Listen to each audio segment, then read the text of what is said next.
Ah non, mais c'est vrai que si on regarde les derniers résultats, si on regarde les dernières prestations de l'équipe de France, on y va un peu pessimiste. Mais moi, je suis un optimiste éternel et surtout un chauvin.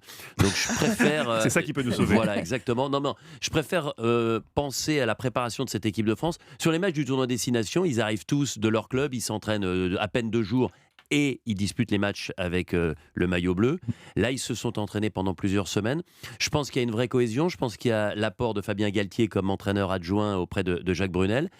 Voilà, on part pas favori et tout va se jouer sur le premier match. C'est ça qui est terrible puisqu'on joue l'Argentine samedi et on est dans le pire des groupes puisqu'il y a 2 équipes qui se qualifient pour les quarts de finale et que dans notre groupe, il y a 3 grosses équipes. D'habitude, en rugby, il y a tellement de disparité entre les meilleurs et les autres que dans chaque groupe, on s'arrange pour qu'il y ait 2 bonnes équipes qui se qualifient quasiment à chaque fois.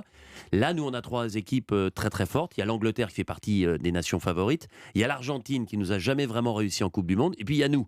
Donc, si on bat l'Argentine, ensuite, certes, il y a les États-Unis et les Tonga, mais je pense que si on bat l'Argentine, on se qualifiera pour les quarts de finale. Et ensuite, en 2011, lorsqu'on est en finale de cette Coupe C'est du vrai qu'on Monde, n'était pas favori. on était non seulement pas favori, mais si on avait fait la même émission, vous m'auriez posé la même question et Vrai. on aurait eu les mêmes réserves. Oui. Là, j'ai du mal à imaginer qu'on puisse aller jusqu'en finale, mais je pense qu'on peut créer la surprise face à l'Argentine, se qualifier pour les quarts de finale et ensuite, tout est ouvert.